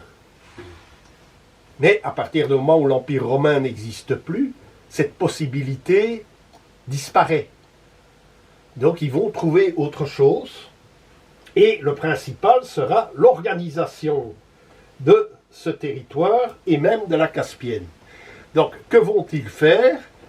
Ils vont faire un commerce avec les Slaves du coin, tout ça se passe pacifiquement. Ils apportent le nom de Rousse, puisque Rousse est un équivalent de Varègue. Et ils vont remonter la Dvina, ce qui explique aussi l'importance des pays baltes pour la géopolitique russe. Ils vont de la Dvina, ils vont monter sur les autres fleuves, sur le Dnieper et puis sur la Volga par ici, et ils vont organiser toutes les rivières. Et ils vont régner, et on trouvera au Danemark, en Suède, on va trouver même des pièces d'or de Bagdad et de Perse. Donc le commerce est gigantesque. Et ils vont l'organiser jusqu'à l'arrivée, et ils vont former la Russie de Kiev et de Novgorod. Parce qu'on oublie que dans la dispute qui oppose aujourd'hui, disons, Russes et Ukrainiens, etc., la Russie de Kiev, elle comprend également Novgorod. Hein, c'est un ensemble qui comprend Novgorod et qui va à un certain moment déboucher sur la mer Noire, ce qui est le but de la manœuvre. Mais ils vont être bousculés, encore une fois, par des tribus turques qui vont empêcher toute exploitation de l'ouverture sur cette mer chaude qu'est la mer Noire. Ça, c'est donc cette dynamique qui se répercute aujourd'hui, puisque l'enjeu, c'est évidemment de ne pas bloquer ici l'ensemble des dynamiques nées par des fleuves russes, donc avec une navigabilité très moderne et bien supérieure à celle qu'elle était du temps des Varègues. Oui, enfin, il y a plein de cartes ici Là, aussi. que je veux ajouter une chose, parce que tu parles maintenant de les Russes de Kiev, il y avait 5 Russes. Parce que, pour ceux qui veulent, quand tu vas à Moscou, il y a un parc VDNG, que vous connaissez, et c'est un parc un peu comme le Heysel, mais avec un peu comme style Heysel, mais avec 15 bâtiments qui étaient les 15 républiques soviétiques. Voilà, c'est magnifique ça, hein? C'est immense, ça, c'est vraiment, je pense qu'on peut presque dire que c'est Arnold Breker qui l'a fait. Un peu, hein? Oui, Un peu il a été style- invité par Staline, mais il n'a pas voulu aller. Voilà, c'est aussi le style aussi bombastique, comme on dit ça. Voilà. Et là, derrière, il y a un musée maintenant, c'est le musée de l'histoire russe. Et là, ça commence avec le temps du paganisme, après Rurik et tout ça. Et là, il marquait une grande carte avec les 5 Russes. 5. Kiev, Novgorod, Vladimir, Vladimir Lituania, dans le pays balte. Et un, j'ai oublié, je pense à Urlich. Je pense, je peux me tromper là. Ça aussi, faut Ça veut le dire, Galicie. ceux qui disent tout a commencé à Kiev, c'est pas vrai. Il y avait 5 Russes qui vivaient en même temps. Oui, enfin, ça a commencé partout Oui. sur les fleuves. Hein, Ça a commencé à Kiev, mais il y a eu la dispersion après Vladimir le Monomaque en 1125. Ouais. C'est alors qu'il y a plusieurs Russes. Mais au départ, c'est la Russe qui vient de Kiev et qui se répand un peu partout. Bon, mais donc il s'agit évidemment à tout moment de reconstituer cet axe. Alors, que va-t-il se passer? Ça va être rendu possible par Ivan IV, dit le Terrible. Que se passe-t-il? Il y a un commerce anglais et surtout hollandais dans la mer Noire. Donc on monte ici, et il y a des Norvégiens aussi. Et le commerce se fait dans la mer Blanche et dans le Mourmansk et Arkhangelsk. La mer Noire, c'est C'est le grand. Oui, mais il dit mer Noire, mer Non, Blanche. non, la mer Blanche, oui. Et donc il y a un commerce. Or ici, il y a, et je vois qu'il apparaît dans ce livre-là, et il apparaît dans le livre sur l'histoire de la Sibérie du Suisse Uppli. Donc ce petit étudiant de Louvain, qui a 16 ans et qui travaille avec les cartographes. Pourquoi? Parce qu'on est spécialiste de la cartographie. À l'époque, on fait les premiers atlas ici à Anvers, chez Plantin, et à Louvain avec Mercator et toute une série de gens. Et il y a un jeune garçon qui dit, oui, mais enfin, nous, on devrait, à partir de la mer Blanche, commencer à explorer tout ça, voir s'il n'y a pas moyen d'amplifier le commerce dans cette région. Il s'appelait Olivier Brunel, Brunel en fait, hein, B-R-U-Y-N-2-E-L, mais il est entré dans l'histoire sous le nom de Brunel parce que ça a été écrit ainsi en russe en fait. Alors il va s'installer là, les Anglais vont intriguer contre lui et vont faire en sorte qu'il soit jeté en prison par le tsar. par Ivan. Et il va rester 7 ans prisonnier. Enfin, il n'est pas dans un cachot, ni quoi que ce soit. Et il apprend le russe. C'est un des premiers à avoir appris le russe. Il n'avait que 16 ans, donc ça a été très vite. Et il va revenir, et il va, avec des commerçants d'Anvers et puis d'Amsterdam, puisqu'entre-temps, il y a la réforme, et il y a ceux qui restent catholiques, et ceux qui deviennent protestants. Et alors il va s'arranger avec des marchands de Novgorod, qui sont spécialistes dans le fer, le sel et les fourrures, et il va se dire, il faut aller vers, plus à l'est, il faut dépasser la Nouvelle-Zambie, et aller voir ce qui se passe. Et il va rentrer ici dans l'Op. Enfin, il va d'abord faire apercevoir, il va demander une deuxième expédition et il va disparaître. Donc il va mourir quelque part là-bas. Et le tsar décide, aller par la mer c'est trop compliqué, on va louer les Cosaques dans le sud et on va y aller par la terre. Et ça a été le début de la conquête de la Sibérie. Et en même temps, appuyé par les Anglais, ce qui est une chose quand même curieuse, ça ne manque pas de piquant, il va conquérir la Volga jusqu'à la mer Caspienne. Et il va la tenir. C'est la première grande expansion. Il maîtrise donc tout le bassin de la Volga, et pas entièrement celui du Don, parce qu'ici, il isole les Tatars. Qu'on va appeler les Tatars de Crimée, qui vont se mettre sous la dépendance de la plus grande puissance militaire de l'époque, qui est l'Empire ottoman, qui vient de conquérir tous les Balkans et qui vient de nous infliger des défaites terribles, notamment à Morac en Croatie. Donc, il y a une guerre permanente, y compris en Méditerranée, entre l'Empire ottoman, le Khanat de Crimée et le reste de l'Europe, tandis qu'ici, on réorganise le territoire, mais on ne lâchera plus la côte de la Caspienne. Alors, les années vont passer, on va grignoter des territoires, etc. Et puis, Pierre le Grand, lui, va avancer et conquérir la Baltique. L'ouverture sur la Baltique. Il va essayer d'arriver à la mer Noire, mais il n'y parviendra pas. Il faudra attendre Catherine II. Donc, Catherine II est une gamine... qui est une obsédée sexuelle de première catégorie, parce qu'il suffit de voir évidemment son mobilier. Son mobilier est hyper érotique. Maintenant, on n'oserait même pas à notre époque faire des trucs pareils. Mais elle a 14-15 ans, et le roi de Prusse, qui est misogyne et homosexuel refoulé, ne supporte pas les femmes. Il s'est marié parce qu'il fallait bien qu'il se marie, et il n'a revu sa femme que 22 ans après son mariage.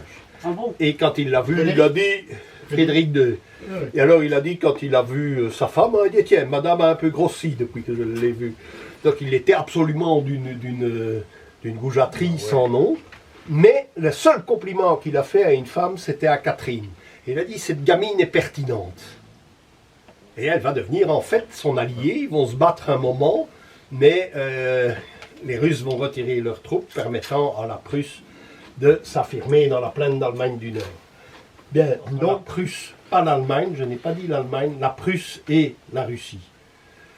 Si la Prusse avait dominé dans l'entre-deux-guerres, il n'y aurait jamais eu de guerre germano-russe, jamais. Donc, Catherine, elle, va donner le coup de force et elle va conquérir tout ce qu'on appelle la Novorossia, c'est-à-dire Lugansk, le Donbass, la Crimée, les régions de Mariupol, etc., jusqu'à Odessa. Jusqu'à Odessa, et ça va être réorganisé sous des critères qui sont quand même assez typiques du XVIIIe siècle, je dirais. On va créer une nouvelle Grèce, mais une Grèce antique à la Homère, etc., et ce sera la fusion entre les Slaves, les Baltes et les Germains. Effectivement, il y a un appel. L'Allemagne est ruinée par la guerre de 30 ans, et dès Pierre le Grand, il y a un appel énorme de paysans, mais aussi d'intellectuels, qui n'émigrent pas aux États-Unis à l'époque. Ils émigrent vers la Russie. Les Allemands, la Volga. Oui, les Allemands de la Volga sont des Ménonites, donc qu'on a chassé, parce qu'on en a chassé une partie aux États-Unis et une partie en Russie, parce qu'ils étaient incapables de s'adapter à une civilisation qui fonctionnait selon les critères qui devenaient modernes, tant en Prusse qu'en France ou en Espagne même aussi. C'est quoi, il y a toujours des Ménonites en Russie? C'est déjà fait. Il y a encore des Allemands en... Bon, les Allemands de la Volga ont été retirés de la Volga par Staline pendant la guerre pour éviter... et ils ont été dispersés notamment dans le Kazakhstan. En fait, il y a plus d'Allemands du Kazakhstan. Ouais. Donc j'en ai rencontré un jour qui avait un accent russe d'ailleurs, mais il venait de débarquer du Kazakhstan, c'était dans les années 90, et il avait tout simplement été au consulat allemand, alors qu'il avait quand même des traits asiatiques, et est allé demander « Ich bin Deutsch », et alors on dit « Ah, très bien monsieur, voilà votre passeport ». Ah ouais. Et il avait obtenu un passeport et il était devenu citoyen de la République fédérale allemande. Bon, ceci dit, beaucoup de prisonniers sont restés aussi. Hein. Après la guerre, beaucoup de prisonniers sont restés. Bon, d'abord parce qu'il y avait des femmes. En Allemagne, il y en avait aussi, mais ça, c'était les soldats belges qui s'engageaient. Hein. Je ne sais pas si tu savais. S'engager. Alors, en 1945, je vais m'engager dans l'armée belge, je vais aller en Allemagne, je vais prendre une femme. C'était pour ça. Et les prisonniers, on a dit, bon, c'est vrai que dans une guerre, il fallait transporter les prisonniers. Certains sont morts le long de la route parce qu'ils étaient crevés. Mais sur place, non, il y a des films de YouTube. L'organisation des prisonniers de guerre allemands s'est relativement bien déroulée parce qu'il fallait reconstruire les villes. Et il y a beaucoup de témoignages qui sont très bien faits, avec même des photos de l'époque, où ils n'étaient pas enfermés, hein, puisqu'ils allaient travailler sur des chantiers. Il y a le témoignage d'un communiste allemand de Hambourg qui a été mobilisé à 17 ans à la fin de la guerre, mais il est allé dire, quand on l'a interrogé comme prisonnier, il a dit « Oui, mais moi j'appartiens à telle famille communiste ». Ah oui, on sait. Et là, il a pu travailler à la poste, puisqu'il était postier. Il a travaillé à la poste de Moscou pendant 4 ans, puis il est revenu, et il est retombé sur son patron à la poste. Et son patron avait été socialiste sous la République de Weimar, Ah ouais. Communiste à certains moments, et puis national-socialiste pendant le régime nazi, et puis il était redevenu socialiste à la fin de la guerre. Il a dit, ben voilà, mon gars, je t'engage sous lui. Il a fait une carrière à la poste. Il a expliqué son itinéraire de prisonnier. Et alors, chose plus curieuse, il y a un résistant français. Donc ce type est résistant, mais il est capturé à Grenoble. Et il est prisonnier dans le fameux château d'Uriage de la milice française. Uriage est évacué, ils n'ont laissé que des jeunes qui ont été fusillés sur une place publique à Grenoble et qui n'avaient rien fait. Mais le gros des troupes se replie sur l'Allemagne et ils ont ce prisonnier avec eux qui finalement s'engage. Et il est prisonnier des soviétiques en Pologne, quelque part, mais il est architecte. Et alors, il est devenu architecte quelque part, en Union soviétique, à Kharkov, je crois. Il a aidé à reconstruire la ville de Kharkov. Et alors, il m'a dit, ben voilà, on m'a appelé. Il m'a dit, voilà, vous pouvez être libéré. Il dit, prenez la nationalité soviétique, prenez une femme ici, il y en a assez. Et parce que si vous retournez en France, vous êtes mal vu là-bas. Et il a dit, non, mais vous comprenez, je veux revoir mes parents. Alors, c'était longtemps après la guerre, on l'a oublié. Et comme il n'était pas inscrit, il était inscrit comme résistant. Il a inventé une histoire. Mais le gars, la reconstruction s'est opérée de cette manière-là. Donc ça, c'est donc ça, c'est pour répondre à la question, y a-t-il encore des Allemands dans la Fédération de Russie? Oui, évidemment. Quelques millions. Ah ouais. Maintenant, quelques millions. Oui, donc il reste une minorité. Et ils parlent toujours l'allemand? En partie. Par exemple, je connais, moi j'ai eu, excuse-moi, quand j'ai fait en 16, quand il y avait des diplomates russes au barbecue de heure russe, il y avait un Allemand, il s'appelle Andreas Maurer. Il est député à une ville à la frontière belge là, pour des links. Ouais. Pour des links. Et lui, il Donc, ça parlait n'existe l'allemand plus. et le russe parfait. Ah C'était ouais. un Volga Deutsch. Mhm. Descendant d'eux. Descendant d'eux.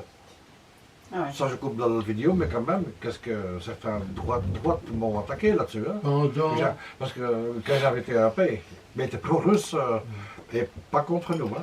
Oui, non, l'allemand de la Volga n'est pas. C'est quelqu'un qui s'est installé en Russie. Sa patrie, là où il a gagné sa vie, c'est en Russie. Mhm. pendant la Coupe du Ouais. Monde de football Ouais. en Russie, Ouais. tu avais normalement 2 joueurs de l'équipe russe qui étaient d'origine allemande, dont un qui s'appelle Neustädter. Ouais. Et ils jouent toujours en Belgique, ils jouent à Eupen. Ah oui, Allez. ah oui, Eh bien, bon, ils n'ont pas pu jouer parce qu'ils aimaient bien sortir, ils ont fait des bêtises avant le camp de préparation, donc ils ont été exclus. Autrement, ils auraient joué là-dedans. Mais Ah donc, il y a des Allemands Oui, encore oui, maintenant qui, oui, oui, oui. qui servent la Russie. Ouais. Je peux ajouter une chose. Oui. Parce que, juste pour le Oui, fait, ça, moi j'étais, il y a quelques années, une copine m'a invité à Astrakhan, tu connais? oui, Astrakhan ici. Et ouais. ça, et je ne savais pas, c'était fondé par Pierre Legrand. Ou Oui, Pierre ça, Legrand ça, a été là, ça. fondé par lui.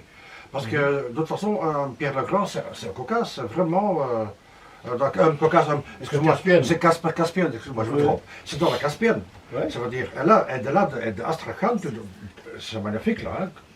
Voilà. Mais c'est l'embouchure de la Volga. Oui, qui va dans la mer là. Mhm. Oui, mais c'est magnifique là, c'est beau, j'ai vu. Euh, Deuxième chose, quand Katrina a fait la Crimée, tu as raison, c'était un truc, l'ancienne grecque. L'ancienne Grèce. Oui, c'était Voilà. toutes les Et villes, la toutes les chose villes qu'il y étaient a, fondées. et là, les Anglais ont inventé une histoire, Potemkin-dorpen. Tu Ouais. connais Ah, ça? oui. Parce que les Anglais disent oui, mais le tsar il passe, on a mis des panneaux en bois. Et l'histoire officielle reconnaît que c'était des panneaux en bois. La vérité est différente. C'était des aristocrates anglais qui étaient jaloux et qui ont dit ici en Europe, mais tout est faux là-bas. C'est en bois. Et Ouais, ça, c'est pas d'accord. vrai. Non, il a mis pour montrer comment ça allait être à la tsarine. Ils ont fait des décors. Mais après, Ouais, les ouais, villes ouais. ont été effectivement Oui, construites. Catherine Slav. Hein, Oui, mais les Odessa Anglais, a après- été construit Oui, mais les très Anglais, peu d'années après. Donc, les c'était Anglais pas par pour la- après, ouais. les Anglais par après, ils ont dit oui, mais Non, tout est en bois. C'est Ouais, c'est mais vrai. ils mentent Ce qui toujours, est les Anglais, de pire, toute ce façon. qui est Ils mentent pire, toujours. c'est que la conquête de la Ouais. Crimée a lieu en 1783, au moment où les Anglais sont battus par les Français à Yorktown aux États-Unis. Ah oui, oui. L'Angleterre est en recul. Et alors, elle voit que Catherine II, en 1783, agrandit le port de Sébastopol, qui est en fait un des enjeux de la guerre actuelle, et qu'elle peut faire pression sur l'Empire ottoman, déboucher sur la Méditerranée occidentale, faire pression sur l'Égypte et sur la route des Indes. Parce que les Anglais ont déjà l'intention de construire le canal de Suez. Mais ils n'ont pas encore les moyens. Et en 1791, il y a un texte anonyme qui est déposé devant Pitt, qui est le Premier ministre d'Angleterre. À l'époque, le roi est dans un asile. Il y a un film là-dessus. Le roi qui tout à coup, il ne peut plus parler. Il n'est pas fou, il est tout à fait lucide. Biden. Mais à un certain moment, il est aphasique. Et on croit qu'il est fou, qu'il a perdu la raison. Il ne peut plus rien dire. Et on le met dans un château, quelque part en Angleterre, en villégiature. Et les deux Pitt font ce qu'ils veulent. Donc ils orchestrent la Révolution française pour foutre le bordel en France. C'est déjà la première révolution orange, d'ailleurs. C'est la Révolution française. Et en même temps, en 1791, il y a le premier document qui prouve qu'il faut arrêter la Russie à tout prix dans la mer Noire. Ouais.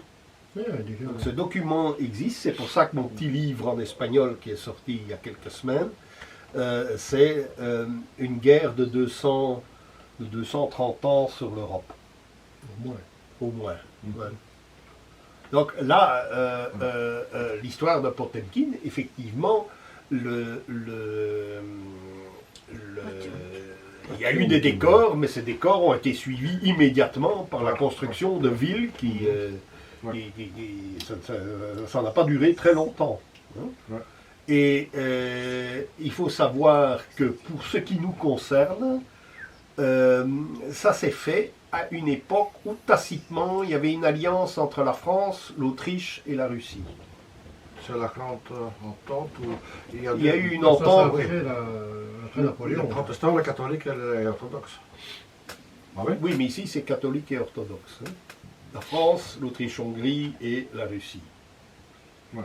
Et alors, les Français n'envoient personne sur le front de la Novorossia, mais les Autrichiens envoient le prince de ligne de Belleuil, bon, qui lui aussi était évidemment à l'époque un obsédé sexuel, donc Catherine l'aimait bien. Oui, donc c'est la littérature galante du XVIIIe siècle, elle a été faite à Belleuil, ici dans le Hainaut, et c'est le prince de ligne, et puis il s'est retiré en Autriche, puisqu'il était feldmarschall de l'armée autrichienne, et aide de camp de Catherine pour le compte de l'Autriche-Hongrie. Donc il a participé à la conquête de la Novorossia, et il y a eu un autre général envoyé par l'Espagne, qui était un Espagnol, né à Naples, d'une mère irlandaise, fille d'un général irlandais de l'armée espagnole. Et lui est rentré dans Odessa. J'ai oublié son nom. Oui, j'ai déjà lu, oui. J'ai oublié son nom. Oui, moi, j'ai déjà lu ça. Richelieu, non? Non. C'est un nom espagnol. Des Rivas. Oui, Des Rivas. quelque chose dans le genre. Des Rivas. Enfin, des Rivas, comme ils disent. Pas entendu. Mais alors il a un nom irlandais de sa mère aussi. Parce qu'évidemment, à l'armée espagnole, il y a beaucoup d'Irlandais et beaucoup de gens d'ici. À l'époque, il fallait que la moitié de la garde royale soit recrutée ici, en Belgique. Et donc il y a eu énormément de généraux aussi contre Napoléon. Les forteresses étaient tenues par des généraux d'ici, etc. Donc l'Eida, ou l'Érida en Catalogne, c'était une garnison du Hainaut.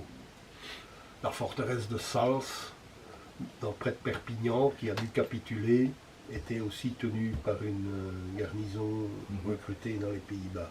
La conquête de Ceuta et Melilla, ça c'est très amusant parce que ce sont les gardes wallonnes d'Amsterdam et d'Anvers qui ont conquis Ceuta et Melilla. Et les combats en Oranie, à l'ouest de l'Algérie, ont été menés, ce qui explique aussi que Léopold Ier, qui est un ancien officier du tsar Alexandre, est resté neutre pendant la guerre de Crimée, mais qu'il a envoyé des troupes en Algérie, des officiers pour encadrer l'armée française, à condition que l'Oranie, la région d'Oran, revienne à la Belgique au nom de l'Espagne. Ah bon? Puisque c'était des régiments d'ici, dans l'armée espagnole, qui avaient envahi l'Algérie. Mais les Français n'ont jamais respecté le contrat. C'est pourquoi il a envoyé ses fils, l'un en Prusse, Philippe, pour épouser une Hohenzollern, et l'autre, le futur Léopold II, en Autriche, pour épouser une Habsbourg. Ça, c'est le... Voilà. Bon, il y a effectivement... il y a de quoi parler 10 heures, s'il le faut, sur un sujet aussi vaste. Donc, je dirais... Donc, ce qu'il faut retenir, ce sont deux choses. Enfin, trois choses. Un, cette histoire est une histoire de la maîtrise des fleuves. Dans un territoire aussi vaste, le seul moyen de communication, on ne pouvait pas construire des routes, et puis il y a le dégel tout de même en Russie, la Rasputitsa. Tous les étés à l'époque, quand on n'a pas des moyens modernes, des excavatrices, des bulldozers, le seul moyen de communication efficace, c'est le fleuve. D'ailleurs, pourquoi Pierre le Grand, dans ses années de formation, vient dans ta ville à Termonde, c'est pour recruter des constructeurs de péniches. Pourquoi va-t-il en Hollande pour recruter des officiers hollandais pour créer sa flotte de haute mer? Donc ça, c'est en fait la raison pour laquelle en fait, nous sommes ici. Parce qu'il y a une fusion de l'histoire. Donc c'est la maîtrise des fleuves. Il faut bien voir comment les fleuves s'agencent, du moins dans la Russie à l'ouest de l'Oural. Parce que là, ça détermine évidemment la guerre qui est en cours aujourd'hui.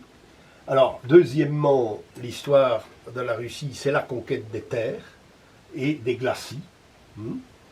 Donc, on voit que les principaux tsars, Ivan Ier, Pierre le Grand, Catherine, et puis Alexandre II, c'est l'augmentation du territoire. Ça, c'est une autre chose. Et puis alors, c'est la question qui a été posée sur la route de la soie.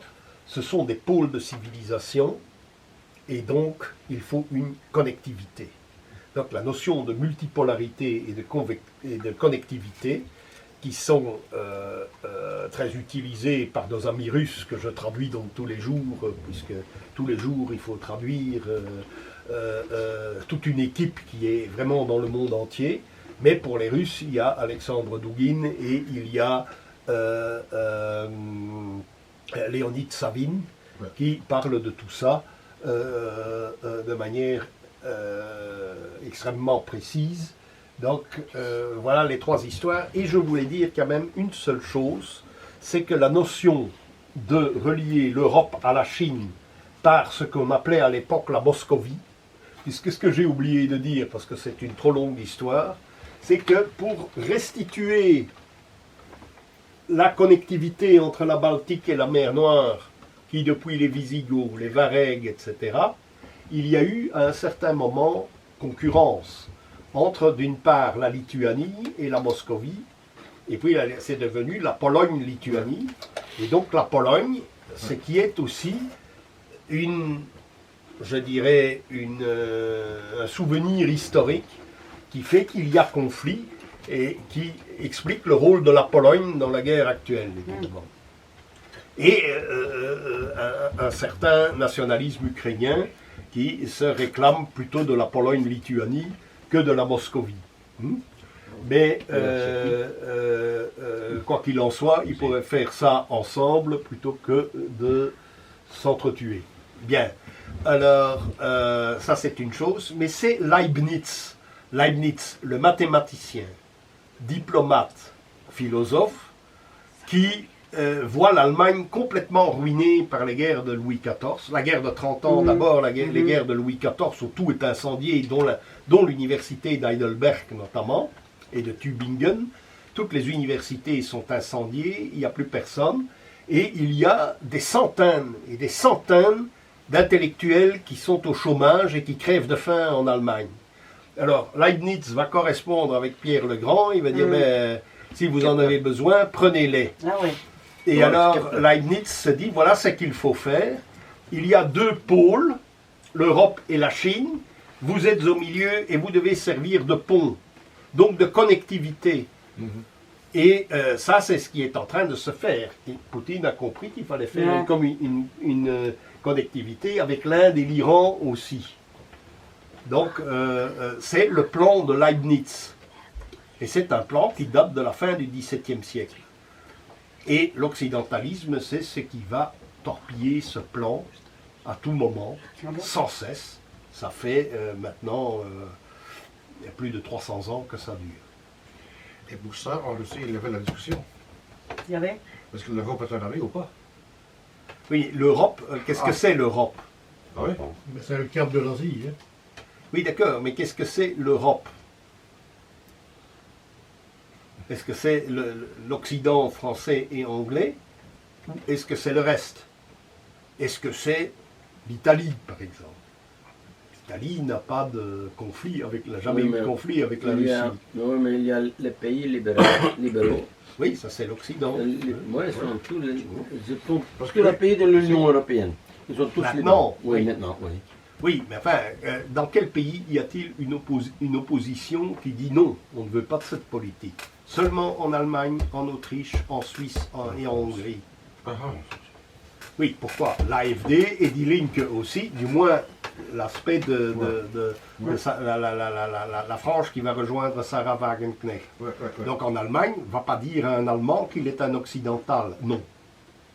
Il va dire non. En Autriche, la FPE, neutralité. Neutralité. La Suisse vient d'avoir des élections. Pourquoi l'UDC a gagné les élections? neutralité. Mhm. La Hongrie, ben, on connaît la politique d'Orban. Donc, l'Union Slovénie. européenne ne mettra jamais, ne pourra jamais, sans problème, mettre ses Et maintenant, la Slovénie. projets en œuvre. La Slovénie. Et la Slovénie, Non, la non, Slovaquie, Slovaquie. la Slovaquie, Slovénie. Et il y a de Oui, la ministre, Slovénie. Slovaquie aussi. Fico, comment ça s'appelle Mais là? Slovaquie. même la Croatie Slova- fonctionne. Yeah, Slovaquie. hein, Slovaquie. Et Slovaquie, hein? Slovaquie, Slovénie Ah, ok. aussi, c'est bon. Slovaquie. Parce qu'ils Non, ont mais la dit Slovaquie. maintenant on soutient plus l'Ukraine. Oui, mais c'est ça le. Ah, ok. Oui, mais c'est parce que l'Ukraine Mikol. veut encore une partie de la Slovaquie. hein.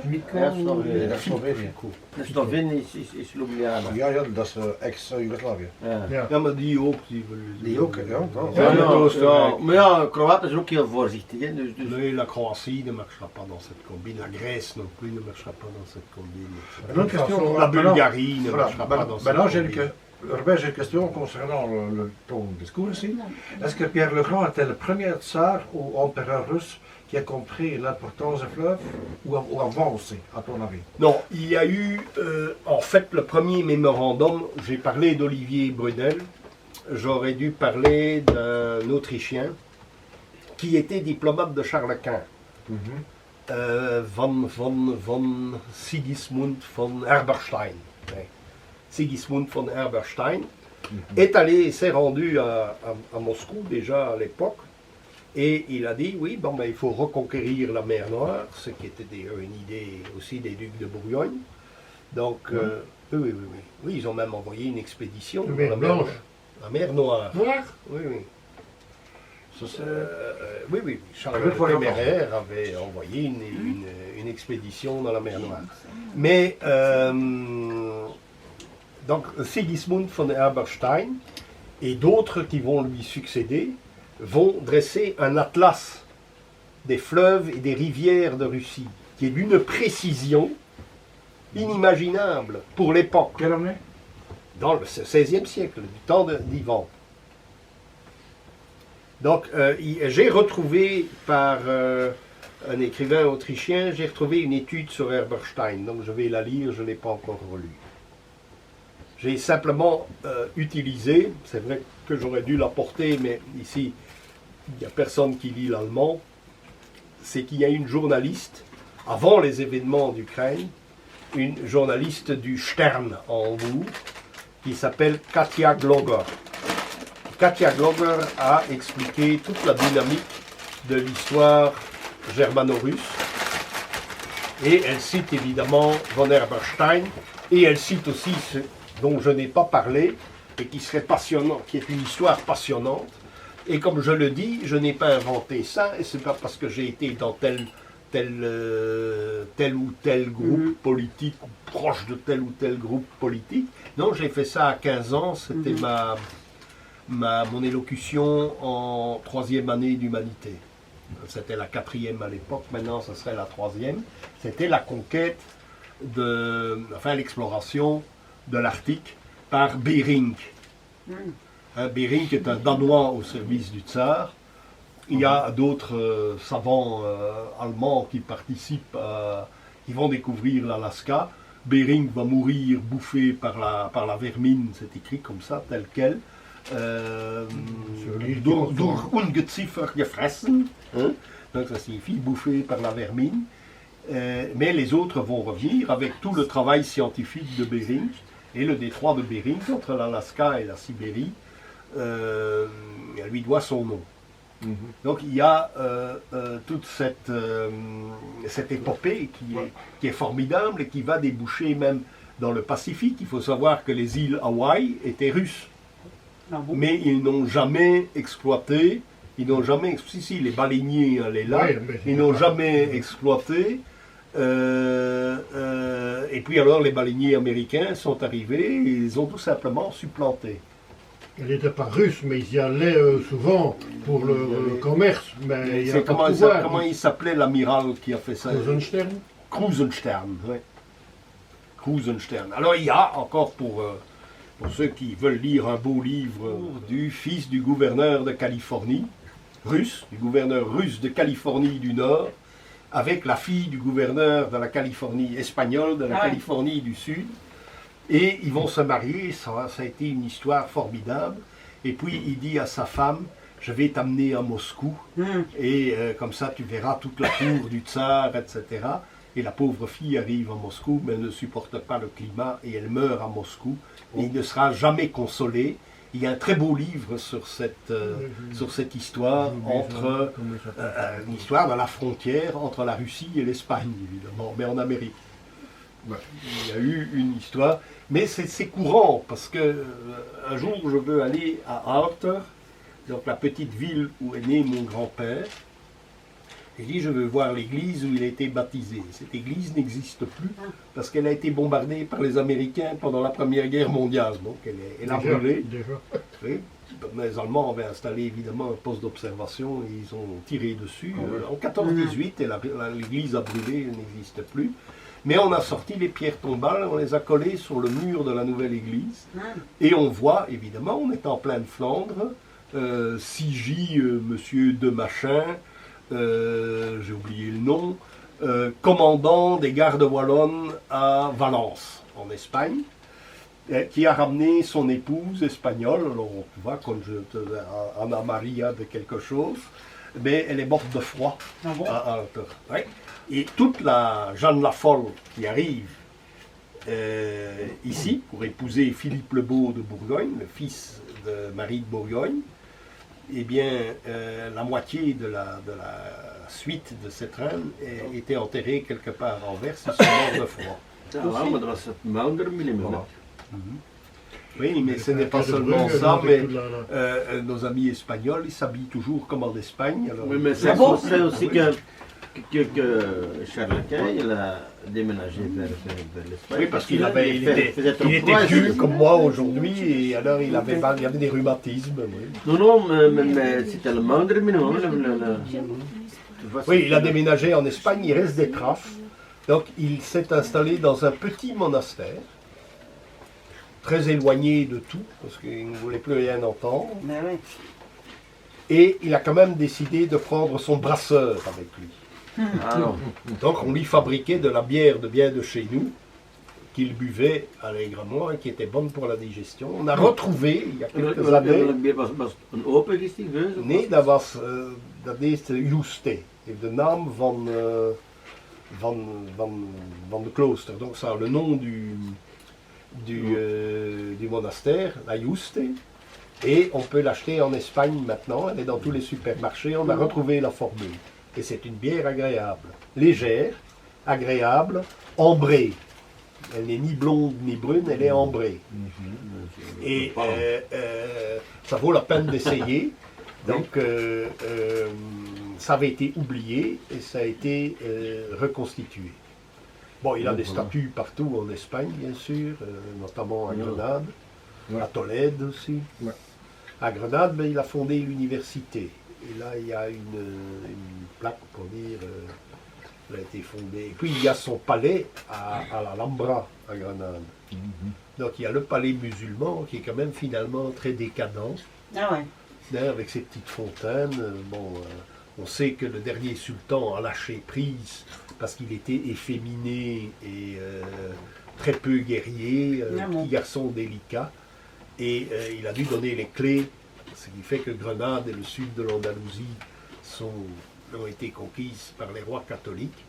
Et puis il a traversé, il est passé de Grenade et à un certain moment la montagne redescend vers la mer. Il s'est arrêté, ça s'appelle le soupir du mort. Il a demandé à s'arrêter pour regarder Grenade une dernière fois. Mais il est mort là? Non, il est descendu. Du Mour. M-A-U-R-E.